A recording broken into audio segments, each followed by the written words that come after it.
Army भर्ती चौपाल में आपका स्वागत है। मैं हूं अभिषेक आनंद और आज मैं आपको लेकर आया हूं सीधे चक्कर मैदान, जहां पर की फिजिकल जांच की प्रक्रिया संपन्न होने वाली है। एआरओ मुजफ्फरपुर के अंतर्गत आने वाले जो 8 ज़िले हैं ना, उनके अग्निवीर के अभ्यर्थियों की यहां पर फिजिकल जांच की प्रक्रिया शुरू होगी। 10 जुलाई से लेकर ये 19 जुलाई तक चलेगी और उसको लेकर कैसी यहां पर तैयारी है ना, हम आपको ये पूरा का पूरा यहां पर दिखाने वाले हैं, बताने वाले। इस वीडियो में बने रहिएगा। साथ ही साथ इस वीडियो को देखने से आपको ये भी जानकारी मिल जाएगी कि आपको इस ग्राउंड में आने के बाद अगर आप अभ्यर्थी हैं तो क्या करना है, क्या नहीं करना है और किस तरह से सफलता के लिए जो यहाँ पर जो चैलेंजेस जो आते हैं, वो चैलेंज को कैसे फेस करना है, वो सारी बातों को हम आपको आज बताने वाले हैं। ध्यान से इस वीडियो को देखिए, इस वीडियो को शेयर भी कर दीजिएगा। अगर आपके परिवार से कोई ऐसे हैं जो कि अभ्यर्थी बनकर यहाँ पर आने वाले हैं, तो उन्हें इस जानकारी को ज़रूर पहुँचा दीजिए कि क्या ग्राउंड की स्थिति क्या है। सबसे पहले बात आती है ग्राउंड में। यहाँ पर जब आप आते हैं तो बैच यहाँ पर बनता है। वो बैच को लेकर जो है ना, वो मैं दिखा देता हूँ कि यहाँ पर बहुत ही बेहतर व्यवस्था की गई है।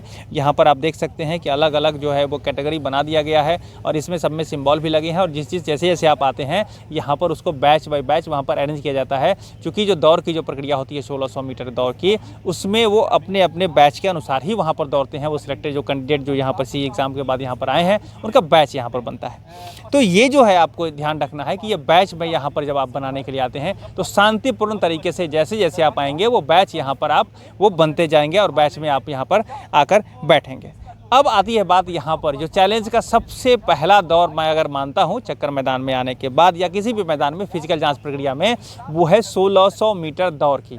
तो अब 1600 मीटर जो दौड़ की जो बातें हैं, यहाँ पर आप जब आइएगा तो बहुत ही बेहतर ट्रैक बनाया गया है। आप इस ट्रैक को देख सकते हैं। यहाँ पर थोड़ा सा जो पहले पिछले बार अगर बात की जाए तो वो उसमें घास थोड़ा होता था, लेकिन इस बार बहुत ही स्मूथ यहाँ पर और बालू मिट्टी टाइप का दिया हुआ है और यहाँ पर ये जो है बहुत ही बेहतर ट्रैक बनाया गया है। और ध्यान रखिएगा, चूँकि बारिश का मौसम है, यहाँ पर लगातार बारिश हो रही है और लगातार बारिश होने के कारण जो है यहाँ पर बहुत सारी विकट परिस्थिति भी आ जाती है, पानी का जल जमाव होता है। तो उससे निपटने के लिए यहाँ पर पुख्ता इंतजाम किए गए हैं। तो 1600 मीटर का जो दौड़ का जो आपका जो ये ग्राउंड है, ये मैं कहूँगा बहुत ही बेहतर बन गया है। और इसमें आप लेकिन आइएगा तो हर चैलेंज को फेस करने के लिए पहले से तैयार रखिएगा। मैंने आपको पहले वाले वीडियो में बताया हुआ है। तो ये है, यहाँ पर जल जमाव नहीं होने की संभावना है, क्योंकि उसके बगल में भी वहाँ पर नाला बना दिया गया है और पानी निकालने के लिए वैकल्पिक व्यवस्था की गई है। और यहाँ पर बहुत ही बेहतर होता है। और बीच बीच में जो है यहाँ पर आपको जो है वो ऊपर से भी छज्जा दिया गया है, जिसमें कि आपको बारिश में भी बचाव होगा। और यहाँ पर बारिश होने के बावजूद भी यहाँ पर बहुत बेहतर तरीके से जो है ये यहाँ पर 1600 मीटर दौड़ संपन्न किया जा सकता है। अब उसके बाद आती है बात, जब आप 1600 मीटर दौड़ के बाद जब आते हैं तब आप वहाँ पर आते हैं जिसमें कि आप 9 फीट डीच में आते हैं। तो आप देख लीजिए यहाँ पर भी 9 फीट डीच जो है ना, ये अब जो यहाँ पर जो जांच प्रक्रिया चलेगी, वो प्रक्रिया को लेकर यहाँ पर जर्मन हैंगर कहते हैं इसको बनाया गया है। टेम्पररी पंडाल जिसको कहते हैं, बहुत ही बेहतर बनाया गया है, जो बारिश में आपको बचाएगा। और यहाँ पर अब जो आप दौड़ लगाएंगे ना 9 फीट डीच के लिए, वहाँ पर भी ये बिछाया गया है, इसको आप कालीन कह सकते हैं मोटा सा। तो ये इससे होकर दौड़ना है, तो यहाँ भी आपको दिक्कत नहीं होगा। 9 फीट डीच के बाद जब आप आगे बढ़ते हैं तो जिगजैग बैलेंस में, वो तो आप देख ही रहे हैं, जिगजैग बैलेंस बहुत ही सरल प्रक्रिया है और इससे भी आपको वहाँ पर गुजर सकते हैं। अब आप आते हैं तो आप देखिएगा, यहाँ देखिए, मैं आपको बार बार बता रहा हूँ कि यहाँ बहुत ही बेहतर व्यवस्था की गई है। और इस बार की जो फिजिकल जांच की जो प्रक्रिया है ना, मैं कह रहा हूँ कि पहले की अपेक्षा यहाँ पर और स्मूथली तरीके से होगा। लेकिन बारिश का जो मौसम है, इसको लेकर हर समय तैयार रहना है। आप जब अपने साथ जब आप आएंगे तो अपना जो बैग है ना, उसको चूँकि आपको एक जगह रखना होगा, तो वहाँ पर उसके बैग में कोई ऐसा सामान ना हो जो भीग जाए या कुछ भी हो, तो ये आपको ध्यान रखना है। लेकिन यहाँ जो मैं आपको अभी दिखा रहा था, जिसमें कि आप आते हैं बात कि 9 फीट डीच के बाद जब आप अगर जिगजैग बैलेंस में आप बढ़ते हैं, जिगजैग बैलेंस के आप बीम में आप आते हैं, तो बीम के लिए भी यहाँ पर पुख्ता इंतजाम किए गए हैं। आपको देख सकते हैं कि किस तरह बीम के लिए यहाँ पर स्पेस बनाया गया है और इस बीम के लिए यहाँ पर कोई दिक्कत आपको नहीं होने वाली है। अब मैं आपको अगली वीडियो में फिर मैं आपको बताऊंगा, याद मैं करवा दूंगा कि ये जो बीम है ना, ये 1600 मीटर दौड़ के बाद की जो प्रक्रिया है, उसमें ये बहुत ही बेहतर होनी चाहिए आपको, तभी जाकर मेरिट लिस्ट में आपका नाम आता है। क्योंकि इसमें जो नंबर मिलते हैं ना, वो नंबर 6 से लेकर जो 10 बीम तक जो आप करते हैं, अलग अलग नंबर होते हैं और इसका वेटेज बहुत ही मायने रखता है। तो ये है आपका बीम।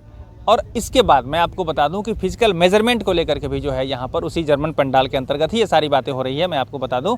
और इसी में आपको जो है यहाँ पर फिजिकल मेजरमेंट होगा, जिसमें हाइट, वेट, चेस्ट और फिर चेस्ट एक्सपेंड करके जो माप होती है वो भी यहाँ पर की जाएगी। और ये भी व्यवस्था मैं आपको दिखा दूँ कि यहाँ पर दिक्कत नहीं होने वाली है। अब आगे आती है बात, जब इस सब से आप गुजर जाते हैं, और मैं आशा रखता हूँ कि ऐसे अभ्यर्थी जो बेहतर तैयारी कर आए हैं ना, आप निश्चित ही यहाँ पर सफल होंगे। और जब आपको ये सफलता मिलेगी, जब आपको मेडिकल स्लिप मिलेगा, तो भी मैं आपको दिखा दूं कि उसी जर्मन पंडाल के अंतर्गत जो है यहाँ पर बताया गया है, यहाँ पर जो है सो मेडिकल की व्यवस्था की गई है। और हमने जो कि वहाँ पर देखा, तो मैं आपको ये स्क्रीन पर भी दिखा देता हूँ कि क्या है यहाँ की व्यवस्था। देखिए, ओवरऑल बात ऐसी है कि यहाँ जो फिजिकल जाँच की जो प्रक्रिया संपन्न होने वाली है, इसको लेकर यहाँ तो पुख्ता तैयारी की गई है। अब बात रही कि आपकी तैयारी कैसी है, ये भी ध्यान रखना है। इसमें प्रश्न जो आप अभ्यर्थी पूछते रहते हैं, आप मुझसे पूछते हैं कि सब ग्राउंड की स्थिति क्या है। मैंने आपको इसमें बता दिया है कि ग्राउंड की स्थिति यहाँ पर बेहतर है, और यहाँ पर जो मौसम की परिस्थिति है उससे निपटने का पुख्ता इंतजाम यहाँ पर किया गया है। और इसके साथ अगर भर्ती की प्रक्रिया जब होती है ना, तब भी यहाँ पर बेहतर रहेगा, बारिश के साथ भी हो सकता है, तो इसमें कोई दिक्कत की बात नहीं है।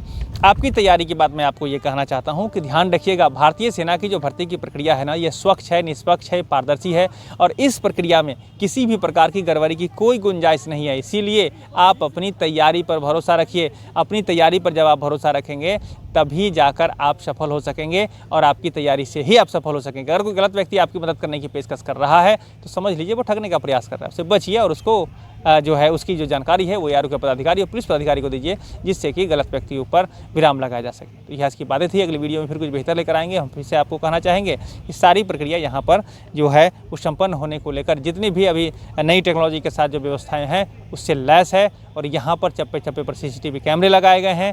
यहाँ पर सारी गतिविधि आपकी जो है वो देखी सुनी जाती है।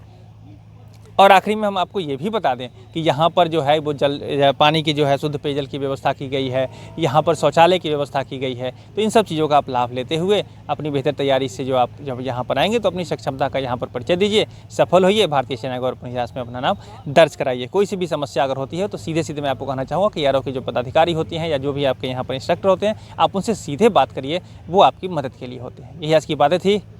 अगली वीडियो में फिर बेहतर लेकर आएंगे, इसलिए बने रहिए आर्मी भर्ती चौपाल के साथ।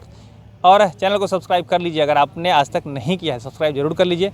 हम सब मिलकर बेहतर समाज बना रहे हैं, और इसमें आप अपना सहभागी बनने के लिए कमेंट कर बताइए वीडियो आपको कैसा लगा। बहुत बहुत धन्यवाद।